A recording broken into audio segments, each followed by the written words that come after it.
We first need to tell the audience that we have a tremendous professional and friendship level respect for Shwe. We think he is one of the finest conductors we've ever worked with, and we feel he's not only a good human being, but he's got a great spirit about him.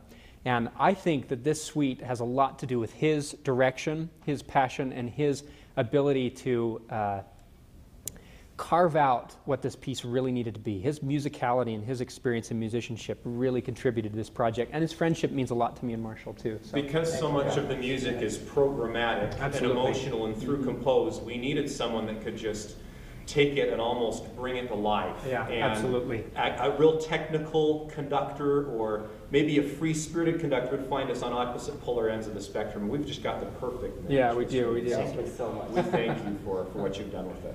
For me, I grew up in the classical music training by me and grew up in the Mozart, right? Yeah, and Mozart, Beethoven, Brahms, definitely Bach. And finally I found this music. I own it. It's just so related to myself.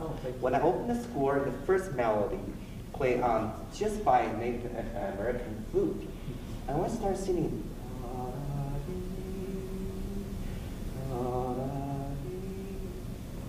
three notes, immediately, oh, that's the sound I'm looking for, I'm waiting for a while, because I think this music related to me. And you know, Mozart's great, but you know, still 250 years ago, you know, I don't know what happened during time, but through the music I know our homeland, history, our people, what I'm feeling, and I'm so thrilled to have this world premiere this great music. More important is so closely working with composers, with my people, and seriously, Utah. It's wonderful. I think the goal of the first movement, and we'll play the movement so others can hear a little bit about it, but the goal was to have this sort of a call almost to the sun, as if sunrise. It's the piece is called Sunrise, and so there's almost this call or plea for the sun to rise, and it begins with just one individual, and that's why we started off with just that Native American flute, almost calling and pleading for the sun to rise, to bring life to the world, to their nation, and to everyone. The thought is that once that plea is echoed to the sun, that others join in with that plea and also call for the sun to rise, which is symbolic of just the rise of and the joy that the Paiute and other Native Americans experienced for thousands of years before the interruption, which we address later on in the movement. Right, indeed, yeah. And that we felt like that call needed to sound literal, that Native American connection with the earth needed to be explored with that melody. You know, the melody sounds like this. Marshall and I will play for you, but if you can close your eyes and try to picture a Native American very much being in connection with the earth and the sun and understanding that its rise isn't simply just you know, a ball of gas rising out of nowhere. It really is a part of the earth and a part of the circle. Yes.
And so that's that, and we felt like that was not only the beginning of the piece and the sunrise movement, like you were saying, but also the very beginning of our story.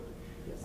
In that Well, we know that the Native Americans used the trail centuries before. The Spanish, other colonizers came through, and they're the beginning of the story that we wanted to tell. And in fact, the whole first movement even portrays a day in the life on the trail and for the Native American culture, in that it starts with this sunrise element, and then thematically there's not a lot of movement. We're just focusing on that basic melody with some grounded pedal tones and just a little harmonic elements to make it beautiful. But just a couple minutes into the piece, we begin to introduce a sort of an ostinato section where there's some life and movement, almost as if the morning has turned into the events of the afternoon. Yeah, absolutely. And so you can kind of hear the, not necessarily hustle and bustle as we'd anticipate it in a metropolitan setting, but more of the day's activity of preparing food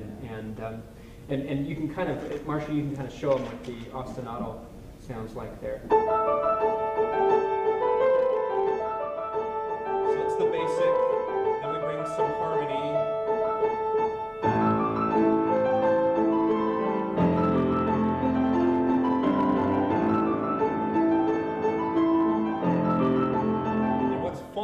Is that we actually wrote that so that the original melody, the sunrise melody, can fit kind of in counterpoint with the ostinato. Sure, absolutely, so and right above it.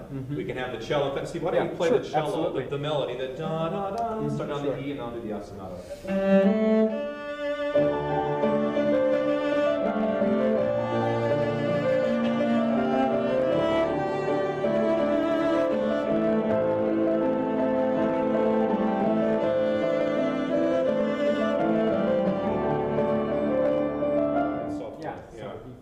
Still as a common theme throughout the day. That's right. Yeah. Probably my favorite part of the whole first movement of the piece, and what we were so excited about, is that if this is going to be about the Native American people, then we need to express their type of music and their singing. So not only do we have the flute, the Native American flute, and other instruments, but the climax of the first movement is when we bring in, it actually calls for a Paiute caller or a singer to sing. That's right. Drums. Yeah. And certainly the drum element is a great part of that. As it climaxes, the orchestra goes away, and then a Paiute caller simply takes, in a very melodic way, a chance for him for almost 16 bars just to sing. Yeah, that's right. That's right. At bar 101. And you'll hear the drums kind of leading up to it, and all of a sudden the orchestra cuts out, and the drums take on this very much a cadenza moment, where the drums are all alone, and then the audience is going to be surprised by in our case, in the world premiere, it was an individual named Brent. He was great. Yeah, he was absolutely phenomenal. And in fact, this is where we had to step back and say, we don't have the kind of expertise it will take to make this successful. And so that's where Brent took over, and he wrote that call. We can't take any credit for that. It was an amazing instance in the piece, and certainly the audience, taken aback by that, and just a climax for the piece, and even its an entirety. But so the drums continue, and that's the peak of the whole day. That's the height of the activities going on, and the singer sings and begins to sing over the rest of the orchestra as the orchestra comes in again. And then the singer fades away, and the day finishes the climax, and then starts to fade away into late afternoon and evening as the sun begins to set.